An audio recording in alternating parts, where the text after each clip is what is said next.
जो लोग नज़ला ज़ुकाम की वजह से बहुत परेशान हैं, मुख्तलिफ एंटीबायोटिक मेडिसिन इस्तेमाल कर चुके हैं, कैप्सूल इस्तेमाल कर चुके हैं, टेबलेट इस्तेमाल कर चुके हैं, रिजल्ट नहीं मिलेगा। इंतहा दर्ज परेशानी के आलम में ज़्यादातर तेज़ मेडिसिन इस्तेमाल करते हैं। उसका नुकसान क्या होता है? गुर्दे तबाह हो जाते हैं, जिगर में अटैक होता है तो खून की पैदाइश बंद हो जाती है, जिगर में गर्मी होने की वजह से मुख्तलिफ अमराज लाहक हो जाते हैं, मैदे में खुश्की गर्मी हो जाती है।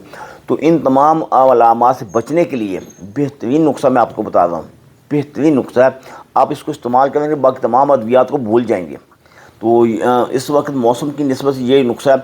आपने क्या काम करना, सुबह खाली पेट एक मुट्ठी भर चने और चम्मच का मुट्ठी का चौथाई हिस्सा या पाँचवा हिस्सा किशमिश इस्तेमाल करें, तो नज़ले ज़ुकाम को खैरबाद कह देंगे कि यानी बहुत सारे अमराज से इसके इस्तेमाल करने से आप तमाम अमराज से जान आपकी छूट सकती है। दुआ में याद रखिएगा। अल्लाह ताला आपको अपनी हिफ्ज़-ओ-मान में रखे। अल्लाह हाफ़िज़।